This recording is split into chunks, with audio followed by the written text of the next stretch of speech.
In the ancient kingdom of Aranpur, there lived a wise king, known for his fairness, kindness, and foresight. On the day his son came of age, he called him into the royal chamber. In his hand, the king held a simple golden ring. "Son," he said softly, "this ring will remind you of what truly matters in life. Guard it well."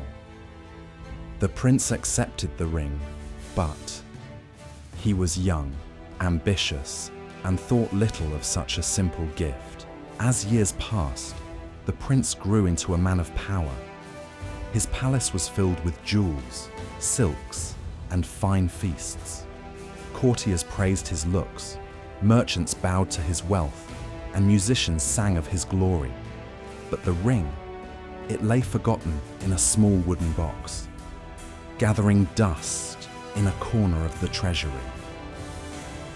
The prince no longer thought of his father's words. One year, dark clouds refused to gather.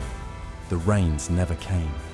The rivers dried, crops withered, and hunger spread through the land. The once celebrated prince now faced angry eyes and desperate voices. "Feed us, O prince," cried the people. But he had no wisdom, no guidance, only pride.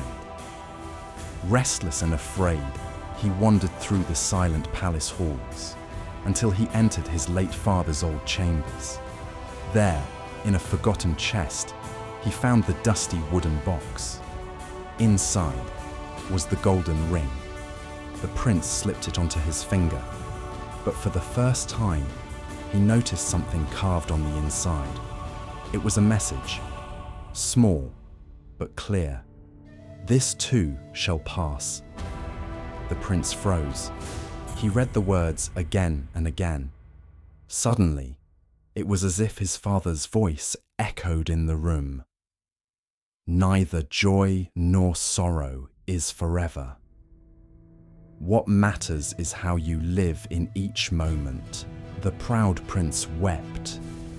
He realized that power and riches meant nothing if his people starved. He opened the palace gates and ordered the granaries to be emptied. He sat with the poor, shared his own meal with the hungry, and worked beside the farmers to restore the fields. The people no longer saw him as a distant ruler, but as one of their own. The famine passed, the rains returned, and the land bloomed once more. But the prince was no longer the same man. He wore the ring every day, not as a jewel but as a reminder that life is always changing, and only humility and kindness can outlast time.